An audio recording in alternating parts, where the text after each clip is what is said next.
அவங்க கிட்ட இருந்து ரிப்ளை வந்துச்சு. என்ன வந்திருக்கும் அப்படின்னு நீங்களாம் யோசிக்கலாம். அவங்க என்ன கேட்டாங்கன்னா, நான் வேணா 500 ரூபாய் உங்களுக்கு அனுப்பட்டுமா அப்படின்னு கேட்டாங்க. நான் திரும்ப ரொம்ப சந்தோஷம், அனுப்பிவிடுங்க அப்படின்னு நான் சொன்னேன். அனுப்பிவிட்டாங்க. அந்த 500 ரூபாய் தான் என் வாழ்க்கையை மாத்துச்சு. எப்படி மாத்துச்சு அப்படின்னு பாத்தீங்கன்னா, நான் வேலையில அப்படிங்கிற மாதிரி அந்த கான்வர்சேஷனுக்கு அப்புறம் நான் சொன்னேன். அவங்க சொன்னாங்க, கூடிய விரைவில் உங்களுக்கு வேலை கிடைக்கும், நான் ஒரு மெயில் ஐடி அனுப்புறேன், அந்த மெயில் ஐடிக்கு நீங்க உங்க ரெஸ்யூம் அனுப்புங்க அப்படின்னு சொல்லியிருந்தாங்க.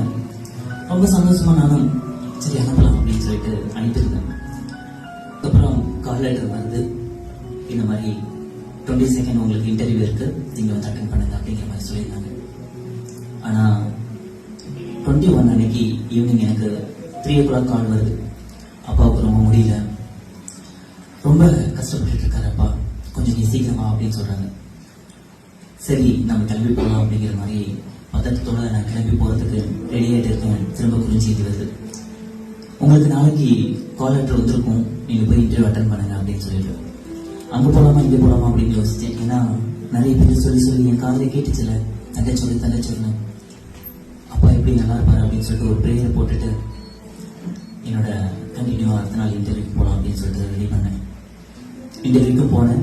2 லேடிஸ் 3 ஜென்ட்ஸ். நிறைய கேள்விகள் கேட்டாங்க, நிறைய பதில் நானும் சொன்னேன். ரொம்பவே ஹாப்பியா இருந்துச்சு. ஆனா அங்க வந்திருந்த பேர் ஒரு 15-20 பேர் வந்திருந்தாங்க. எனக்கு கிடைக்குமா அப்படின்னு சொல்லி நான் நினைச்சிட்டே இருந்தேன். ஆனா சந்தோஷமா அப்படியே ஒரு சிரிச்சுட்டே ஒரு லேடி வந்து என்கிட்ட உங்களை மட்டும் வெயிட் பண்ண சொல்லியிருக்காங்க அப்படின்னு சொல்லிட்டு மீதி பேரெல்லாம் போக சொல்லிட்டாங்க. நான் வெயிட் பண்ணிட்டே இருந்தேன். உங்களுக்கு சீக்கிரமா ஆர்டர் ஃபார்ம் வரும் அப்படின்னு சொல்லி என்னை வீட்டுக்கு அனுப்பி வச்சாங்க.